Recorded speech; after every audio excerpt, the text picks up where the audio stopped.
उदय। हाँ, मैं कभी एसपी भैया को नहीं भुला पाऊंगा। मैं तुम्हें यूं भुला न पाऊंगा। हाँ, मैं तुम्हें यूं भुला न पाऊंगा। जब कभी भी होगी चर्चा आपकी, संग संग आपसे कुछ सीख जाऊंगा। हाँ, मैं तुझे यूं भुला न पाऊंगा। ओ मैं तुझे यूं। प्रणाम, मैं निर्मलेंदु, आज उदय से। कोई कहता है कि सफल होने के लिए टैलेंट चाहिए, तो कोई कहता है कि पैसा चाहिए, कोई कहता है कि अच्छा दिमाग चाहिए, तो कोई कहता है कि ईमानदारी चाहिए।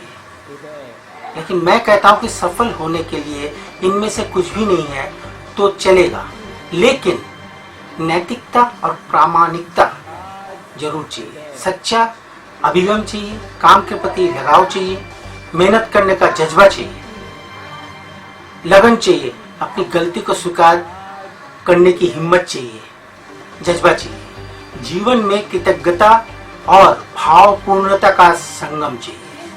कभी ना थकने वाला जुनून चाहिए और खुद एवं ईश्वर पर विश्वास चाहिए।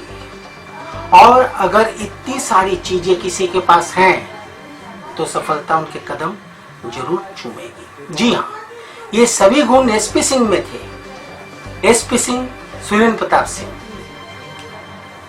जिनके साथ 1977 से मेरा संबंध है।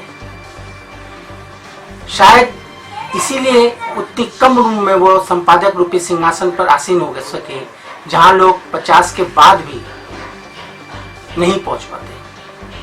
रविवार पत्रिका और आज तक चैनल को जन्म देने, उसे बनाने, सजाने और संवारने और दृश्य खबरों के संसार में नई क्रांति लाकर खबरों के संसार में नंबर 1 बन बैठे एसपी साहब, एसपी भैया ने आज तक को ही अपना पूरा जीवन दान कर दिया।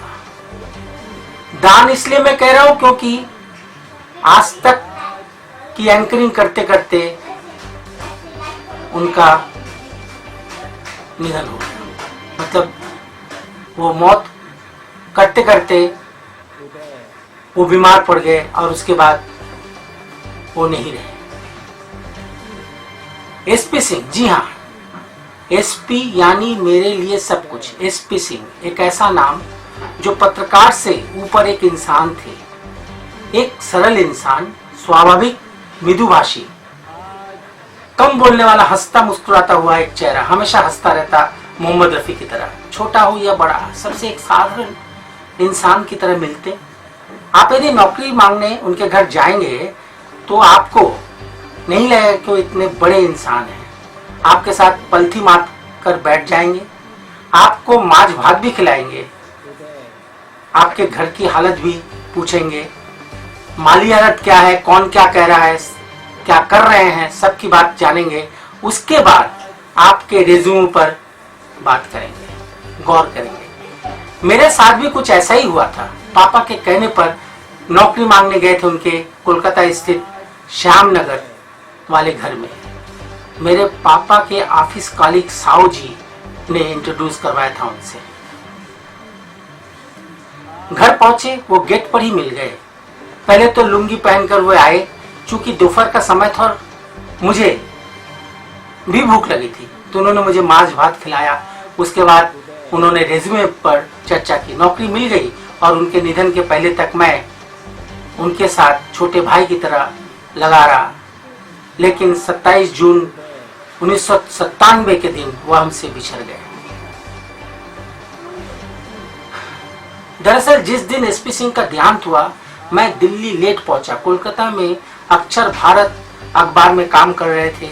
13 दिनों तक मैं लगातार कोलकाता और दिल्ली का चक्कर काट रहा था। हुआ ये था कि 16 जून की सुबह सुबह पत्रकार शैलेश जी का फोन आया। कहा एसपी बीमार हैं। शायद उन्होंने 8 या 9 बजे के दरमियान फोन किया था।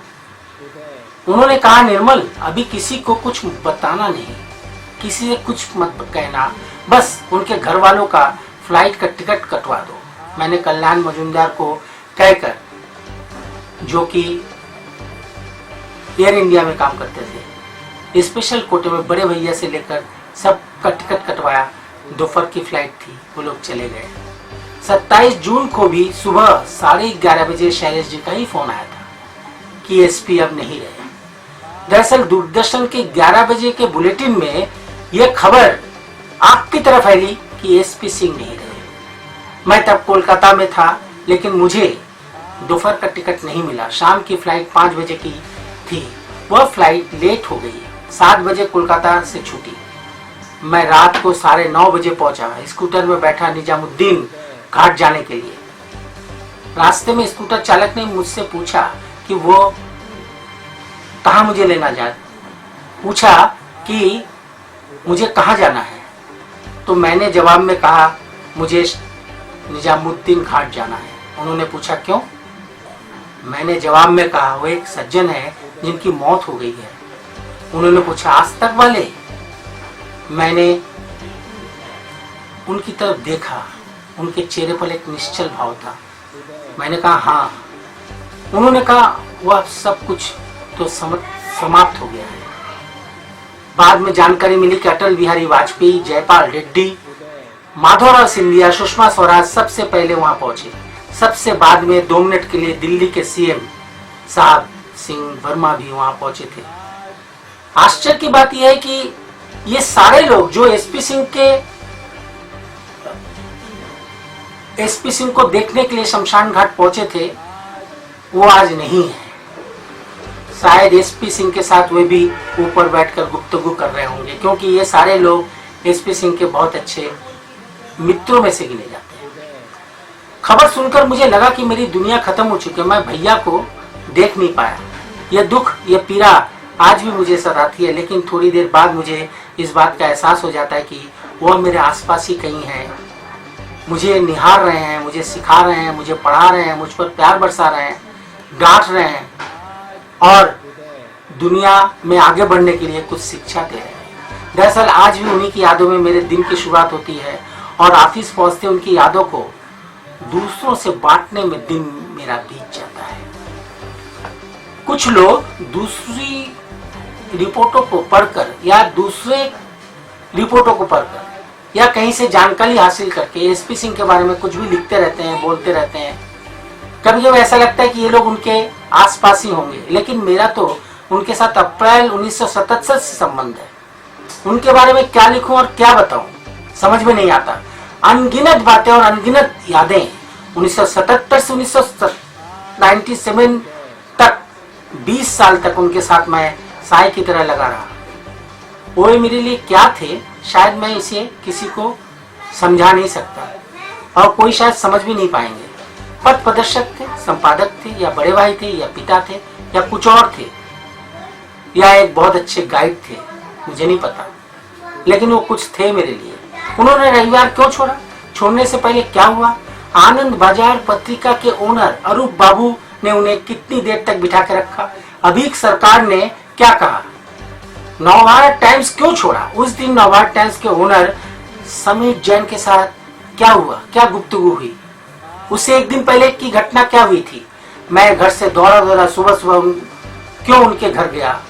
उन्होंने मुझे उस दिन क्या हिदायत दी थी जिस दिन उन्होंने नवभारत टाइम्स छोड़ा था?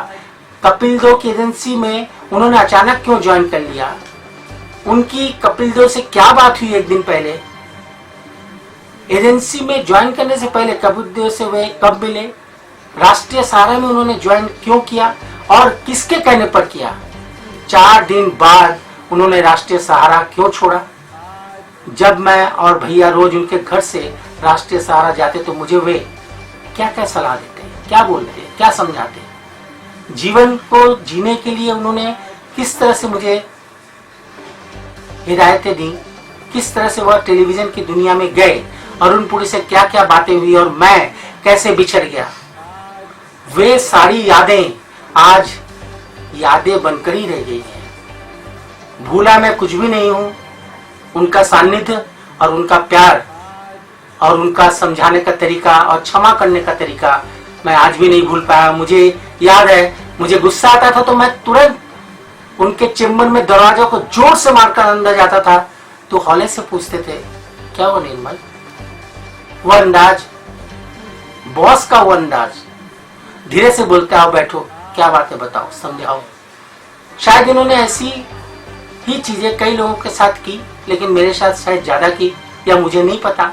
लेकिन वो इसी तरह के इंसान थे, एक बॉस नहीं, एक हमदर्द थे, एक अच्छे इंसान थे। जिस दिन वो सदा के लिए हमसे बिछड़ गए, उस दिन की यादें, सच तो यही है कि टेलीविजन और प्रिंट की दुनिया में आज जितने बड़े नाम हैं वे सब उन्हीं की देन है। संतोष भारतीय, कमर वहीद नकवी, शैलेश जी, शंकर, जयशंकर गुप्त, अरुण रंजन, उदयन शर्मा, राजेश बादल, रामकृपाल सिंह, संजय पुगलिया, अजय चौधरी, पुण्य प्रसून वाजपेयी, आशुतोष गुप्ता, दीपक चौरसिया, अनिल ठाकुर, राजकिशोर और आज तक के सुप्रियो प्रसाद, ऐसे बहुत सारे पत्रकार। सुप्रियो प्रसाद उन दिनों ट्रेनिंग में थे, एक ट्रेनी थे। जब मैं कोलकाता से रोज नहीं, मतलब हर हफ्ते एक दिन आता था, तो 1 घंटे के लिए मैं उनके कमरे में लॉक हो जाता। उन दिनों की यादें हैं सुप्रियो प्रसाद की। न्यूज 24 के ओनर राजीव शुक्ला भी उन्हीं की देन है, उन्होंने ही उनको आगे बढ़ाया। तो आप बस देखिए कि प्रिंट और इलेक्ट्रॉनिक्स मीडिया में जितने बड़े बड़े पत्रकार हैं सब उन्हीं की देन है। हमें पता नहीं कि ये लोग एसपी सिंह को याद करते हैं या नहीं, लेकिन मैं उन्हें, यानी एसपी सिंह को, एसपी भैया को, मेरे गॉडफादर को किसी ना किसी बहाने लगभग रोज याद करता हूँ। कभी क्षमा करने के कारण, कभी समझाने के कारण, कभी कोई गलती होने के कारण, कैसे उस गलती दोबारा ना हो उसके कारण रोज उन्हें याद करता हूँ। कभी संपादक के रूप में, कभी एक अच्छे इंसान के रूप में, कभी उन्हें लोगों को माफ करने के कारण, कभी एक मसीहा के रूप में, तो कभी एक खबरची लाल के रूप में, तो कभी दाढ़ी पर हाथ फेरते हुए एक बड़े भाई के रूप में, और कभी पिता के रूप में। सच तो यही है कि मैंने अपनी पूरी जिंदगी में जितनी बातें पिता की नहीं सुनी, उनकी सुनी है। उनकी बातें मेरे लिए ब्रह्म वाक्य थे। और हाँ, मैं एक नाम लेना तो भूल ही गया, वह नाम है नीरेन नागर जी का, जो आज भी एसपी सिंह की चर्चा चलती ही उन्हें याद करते हैं। उन्होंने ही मेरे लिखे किताब, जो कि मैंने एसपी सिंह पर लिखी थी, संपादन का भार संभाला था और खूब संभाला। मैं मुंबई में था, अपनी किताब उनको भेजी, उन्होंने 7 दिन में वो किताब संपादन करके मेरे पास भेज दिया। मैं आज भी नीरेन नागर को नहीं भूल पाया, और इसके साथ ही अरुण रंजन और संतोष भारतीयों को भी नहीं भूल पाया और नहीं भूल पाऊंगा, जो कि उनके साथ साई की तरह लगे रहे। उनके एक और परम मित्र कोलकाता में थे, अक्षय उपाध्याय, वो भी एसपी भैया के पहले ही चले गए। और संतन कुमार पांडे की क्या बात करूं, उन्हें भी मैं कभी नहीं भूल सकता, क्योंकि उनके साथ उनके कॉलेज के दिनों से ही संबंध थे। मतलब एसपी सिंह के साथ संतन जी के कॉलेज के दिनों के से ही संबंध थे। दोनों में बहुत ही गहरी मित्रता थी और अंतिम दिनों तक उनके साथ लगे रहे। लेकिन इन लोगों ने एसपी भैया के साथ रहने का दम कभी नहीं बढ़ा। दरअसल चुपचाप दोस्ती निभाते रहे। और एक नाम है जो अब इस दुनिया में नहीं रहे, आनंद बाजार पत्रिका के विजित बसु दादा, विजित दादा जिसे हम लोग कहते हैं। एसपी भैया के परम मित्रों में से एक राजदार, राज की बातें उन्हीं से शेयर करते थे एसपी भैया। दरअसल एसपी भैया के 2 और परम मित्र थे, एमजी अकबर और अंग्रेजी पत्रकारों में एक बड़े ख्याति प्राप्त पत्रकार उदयन शर्मा, जो कि अब नहीं रहे। एसपी सिंह, उदयन शर्मा और एमजे अकबर की दोस्ती टाइम्स ऑफ इंडिया मुंबई से शुरू हुई। ये तीनों विचारों के धनी और दोस्तों के दोस्त, अच्छे दोस्त साबित हुए। बस उनकी यादें रह गई हैं। जी हाँ, यादें ही रह गई हैं। वह एक काला दिन था जब टेलीविजन पर खबरों का गजब का संसार रचने वाला एक शख्स हमारे बीच से सदा के लिए चला गया। तब दूरदर्शन ही था जिसे पूरे देश में समान रूप से सनातन सम्मान के साथ स्वीकार किया जाता था। ये भी एक सच है कि देश के इस राष्ट्रीय टेलीविजन के मेट्रो चैनल की इज्जत एसपी सिंह की वजह से बढ़ी थी। ये थी खबरें अब तक, इंतजार कीजिए कल तक, यही स्लोगन था। क्योंकि वह इस पर रोजाना रात 10 बजे खबरें लेकर आते, मुस्कुराते हुए, हंसी ठट्टा करते हुए, खबरों पर कटाक्ष करते हुए। टीवी के पर्दे से इस पार झांकते हुए खबरों को जीते, खबरों को जुटाते, खबरों पर खेलते और दृश्यों को शब्द देते और शब्दों को तौलते और बीच बीच में उनका कटाक्ष कभी राजनीतिज्ञों पर, तो कभी ब्यूरोक्रेट्स पर, तो कभी विपक्ष पर। सीधा बात, वह समाचार पुरुष खबरों की दुनिया में जो काम कर गया, पत्रकारों को जो इज्जत उन्होंने दी, टेलीविजन जगत में हिंदी पत्रकारिता को जो मुकाम उन्होंने दिया, वो आज तक कोई और नहीं दे पाया। लेकिन हम सबको इस संसार को एक न एक दिन त्यागना ही पड़ता है। वो भी त्याग कर चले गए, लेकिन वे जरा जल्दी चले गए। हालांकि वे शाही अंदाज में गए। शायद ही ऐसा कोई पत्रकार होगा जिसे शाही अंदाज में जाने का मौका मिला हो। हाँ, रफी साहब भी जल्दी ही चले गए थे। मेरे दादा दादी कहा करते थे कि जो अच्छे लोग होते हैं उन्हें भगवान जल्दी बुला लेते हैं। रफी साहब को भी जल्दी बुला लिया था। शायद इसलिए इन दोनों को बुला लिया था क्योंकि भगवान को भी अच्छे लोगों की सोबत में रहना अच्छा लगता है। गीता में कहा गया है कि जन्म लेने वाले के लिए मृत्यु उतनी ही निश्चित है जितना कि मृत होने वाले के लिए जन्म लेना। इसलिए जो अपरिहार्य है उस पर शोक नहीं करना चाहिए। लेकिन किसी भी अच्छाइयों को भूल पाना कितना कठिन काम है, यह वही समझ सकता है जिसके साथ यह घटित हुआ है। 27 जून 1997 को दूरदर्शन के दोपहर के बुलेटिन पर खबर आई। ये थी खबरें। अब तक एसपी सिंह नहीं रहे। दुनिया को दुनिया भर की खबरें देने वाला एक खबरची एक झटके में खुद खबर बनकर रह गया। लेकिन दरअसल यह खबर नहीं थी, एक बार था, एक प्रहार था जो देश और दुनिया के लाखों दिलों पर बहुत गहरे असर कर गया। शुक्रवार का दिन था, काला शुक्रवार, इतना काला कि वह काल बनकर आया और हमारे एसपी भैया को काल के गर्भ में समा लिया। 27 जून 1997 को भारतीय मीडिया के इतिहास में सबसे दारुण और दर्दनाक दिन कहा जा सकता है। उस दिन से आज तक पूरे 23 साल हो गए एसपी सिंह साहब हमारे बीच में नहीं रहे। ऐसा बहुत लोग मानते हैं, लेकिन हम नहीं मानते, क्योंकि हमारा मानना है कि वे जिंदा हैं, हम में, आप में और उन सब में जो खबरों को खबरों की तरह नहीं, जिंदगी की तरह जीते हैं। हर इंसान की कद्र करने वाले एक शख्स हमारे बीच नहीं रहे। हर इंसान की कद्र करते हैं वो। उन सबसे हम उन्हें देखते हैं जिन्हें उन्होंने माफ कर दिया। अनगिनत नाम है जिन्हें उन्होंने माफ कर दिया। मेरे पास उन नामों की लिस्ट भी है जो एसपी के पीछे उन्हें कोसते थे और एसपी भैया के सामने आते ही बिल्ली की तरह में आते थे। एसपी भैया ने जिस तरह से समाज को दिया, जो प्यार और सरल स्वभाव लोगों में बांटा, जिस तरह से जर्नलिस्टों के कौम को आगे बढ़ाया, वो अद्भुत, अतुलनीय, अकाट और अस्वाभाविक है। वो सिखा ही रहे थे कि हमें छोड़कर चले गए। अपने जीवन के आखिरी न्यूज बुलेटिन में बाकी बहुत सारी बातों के अलावा एसपी भैया ने तनिक व्यंग में कहा था, मगर जिंदगी तो अपनी रफ्तार से चलती रहती है। जी हाँ, जिंदगी अपनी रफ्तार से चलती रहती है।